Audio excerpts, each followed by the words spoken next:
Hello, my name is Representative Pam Powers Hanley, and I represent LD9 in Tucson in the Arizona House. Well, today is Thursday, February 25, and if you are keeping track, you know that this is my first video for this week.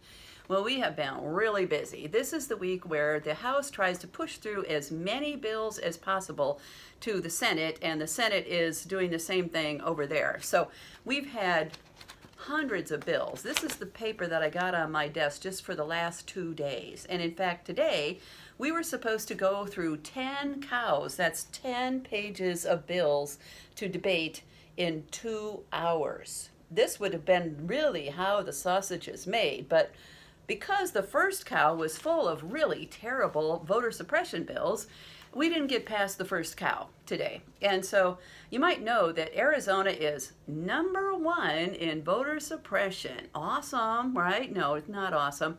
We have more voter suppression bills being considered in the Arizona legislature than anywhere else in the country. There's at least 30 in the House, maybe more if you count the strikers, plus we don't know what's coming over from the Senate. They also have bad ideas over there. And so today's cow, like I said, we only didn't get past the voter suppression bills, and so I just thought I'd give you a little flavor of what we debated.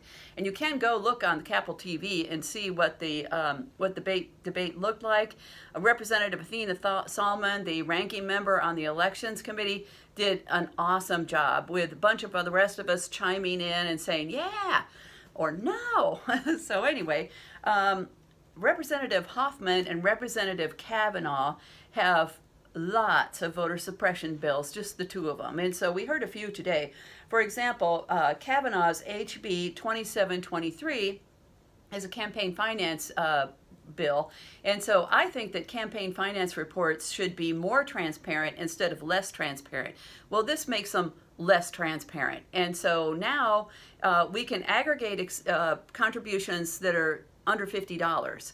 And this would make it aggregate contributions under $200. And so we need to know who is funding the elections, because money is funding our elections, and we need to know who those donors are. So lots of people don't like these bills, and I'm so glad you guys are chiming in on RTS on this.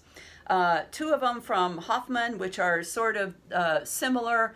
One of them, 2792, says that it's a Class 5 felony for an election officer to mail a ballot to you that you didn't request. So if you're on the permanent early voting list, that's okay.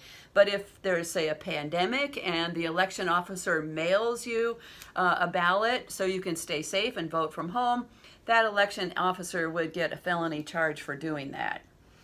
The other one about voter registration says that if you are registering somebody to vote and they didn't specifically ask to be registered, that's a problem. And, you know, when you go door to door, you know, you say, hey, do you want to be registered to vote? They say, yeah. Well, they didn't specifically say, hey, election worker, please register me to vote, right? So another one from Hoffman is a prohibition for same-day registration. What's he afraid of? Too many people voting? I think so. That one is 2811. But last, the real whopper from Hoffman is HCR 2023. This is an attack on HR 1, which is a congressional law to promote voting rights. And Hoffman kept standing up and saying, look, it's so long, it's so long. Well, I think he was actually holding up the papers that we got on our desks today. And so what does HR 1 do? Well, here is the intent clause. It says, to expand Americans' access to the ballot box, to reduce the influence of big money politics, strengthen ethics rules for public servants, and to implement other anti-corruption measures for the purpose of fortifying our democracy. I think that sounds like a great idea. I'm for HR 1. I am against voter suppression. I think we should have clean elections at a national level, and I think we need to have transparency in big money politics as long as we have it. So watch out for these things next week. We're going to be voting on these. There's going to be a lot more debate, so stay tuned.